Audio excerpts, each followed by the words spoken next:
Welcome to the Authority File. I'm Bill Mickey, your host and the editorial director at Choice. My guest for this series is Stephen Rosato. He's the general manager of OverDrive Professional, the academic and corporate services division of the ebook and distribution platform, which launched back in the spring of 2020. Given OverDrive Professional's perspective on the library market, we'll be discussing trends Stephen has noticed with academic libraries, especially in the last year during COVID. In this final episode, we continue our conversation about the American Rescue Plan Act, talk about perpetual access, and discuss how OverDrive is advocating on behalf of libraries with its publisher partners.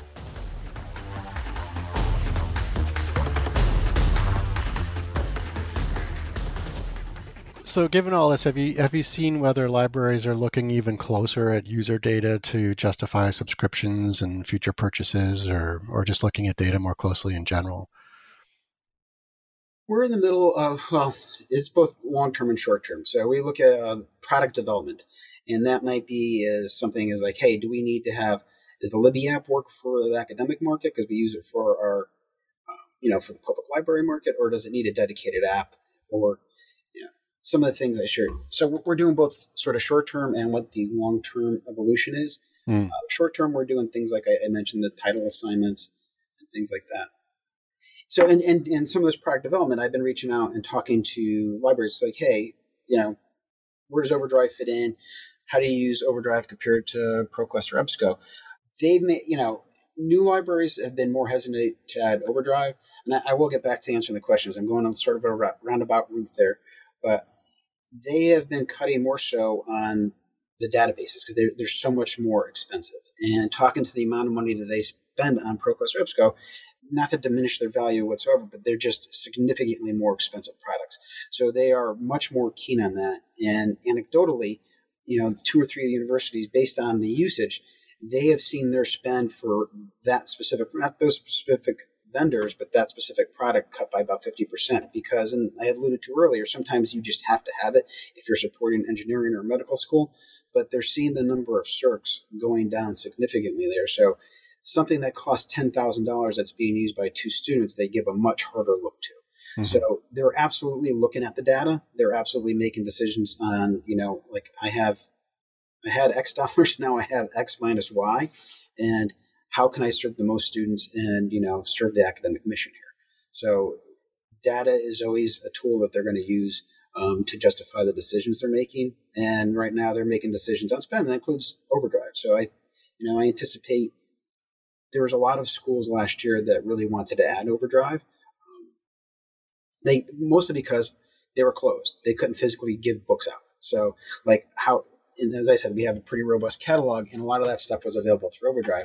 They couldn't add us. They just didn't. Their money was frozen. I was talking to a specific state where the university system, they normally have their budgets handed to them in June or July.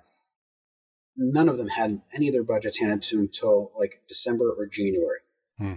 So they were just on maintain what you have. You can spend no more. And so I do think we're optimistic that a lot of folks don't want to be caught like that again. So they'll add OverDrive probably in a small way just to make sure that we're there and available and they could add those books. Yep. And I think the ones that they're getting a lot of value from, and if it's ProQuest or EBSCO, they'll continue to make sure that they have the funding for those as well. Yeah. So I imagine that OverDrive makes it pretty easy to have access to user data on your... We have really robust reporting. It's super easy for them to use and access. They have their own, what we call OverDrive Marketplace. So they go in there. That's, where they interact with us. It is all those resources I mentioned, like for training and how to merchandise your site, but it's also where they can see all their user data, like down to the title level, how many checkouts, who's checking it out, and so on. Mm-hmm. So I'd like to talk about metered access for a little bit. I think it seems a little unclear how metered access is being impacted under the ARPA sort of umbrella. Can you update us on how that factors into ARPA funding? They just have to make sure that if they're going to buy something on their metered access, that it is prorated for the period that they have it in their collection. Okay. I think that is going to be very specific to public library and to K through 12 libraries who is having the ARPA money issued through their states. The money that's eligible for reimbursement through the Higher Education Emergency Relief Fund, which I couldn't remember before. I thought there was an S at the end. It's an F. HERF. That is more general. They're not looking at like sort of title usage. They're like, if you're going to be recovering lost revenue, reimbursement for expenses that already occurred, technology costs associated with the transition to distance learning. But it's even covering stuff like payroll and staff training.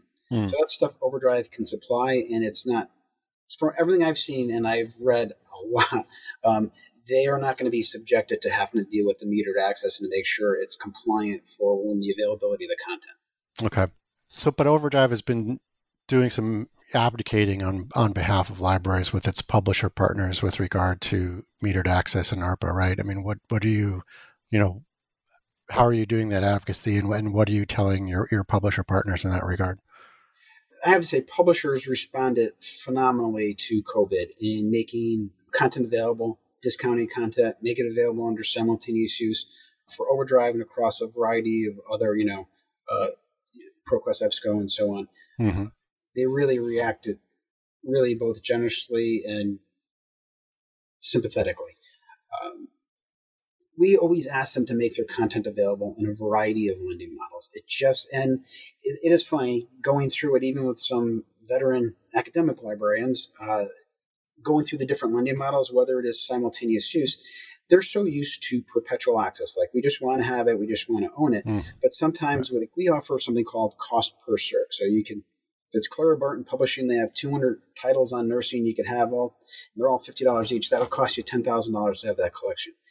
If you have it under that Cost Per Circ model, you'd only pay anytime any of those titles were circulated. So, you might only circ 50 of those titles in a semester. You're only paying $5 per circ, so you're only paying, $250, opposed to investing $10,000 in a collection. Mm-hmm.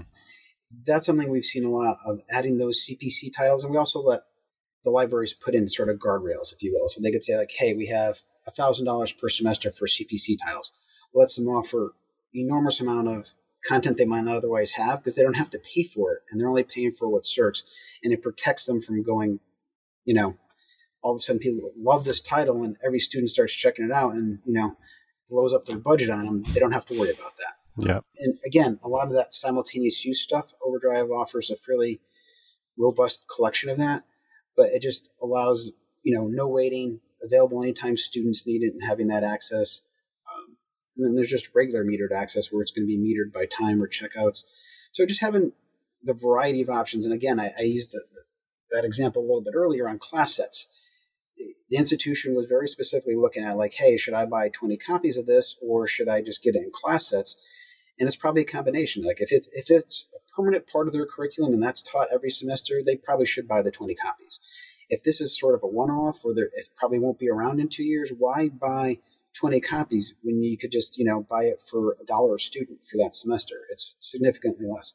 Even if this was a really inexpensive book, it would save them, and doing it for a year, it was going to save them $60, which would have let them buy 2 additional titles. Mm-hmm. Excellent. All right. Well, Stephen, that's all we have time for. Thank you so much for joining us on the program. It was a great pleasure. Thanks so much. Really enjoyed it and appreciate Choice. And thanks so much, Bill. You're welcome.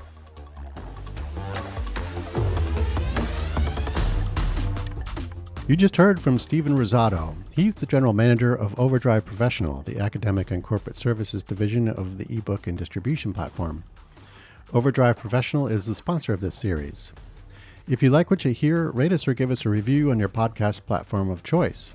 As always, sponsorship and advertising for the Authority File podcast are handled by Choice's advertising manager, Pam Marino, and all of our episodes are produced by Choice's senior digital media producer, Mark Dirks, and digital media assistant, Sabrina Kofer.